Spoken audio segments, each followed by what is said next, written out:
योम आशूरा ॾियारे ते सॼे मुल्क में या हुसैन जूं सदाऊं बुलंद थी रहियूं। उते चंबल शहर में बि या हुसैन जे सदाउनि सां गूंजजी उथियो। करबला जे मैदान में इमामनि जी इंसान ज़ात लाइ ॾिनल लाज़ वार क़ुर्बानी खे भेटा पेश करण आहे मजलिस नो ऐं आज़ादारी जो सिलसिलो जारी रहियो।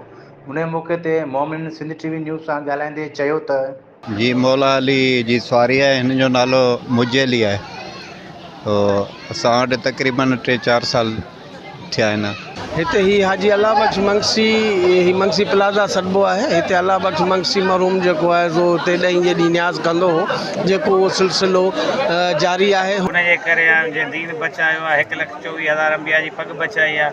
उन जे करे या हुसैन सदाउनि हर माण्हू इहा त आज़ादारी असांजो एहतजाज आहे। हिननि जो चवणु हो त हुसैन 124,000 अंबिया जी पग बचाई आहे, उन करे हर मोमिन या हुसैन जूं सदाऊं बुलंद कंदा आहिनि। हीअ मौला अली जी सुवारी आहे, ज़ुलजना असांजे हुसैन जी सुवारी आहे, जिते ज़ंजीरनि ऐं छुरियुनि सां मातम पिणु कयो वियो।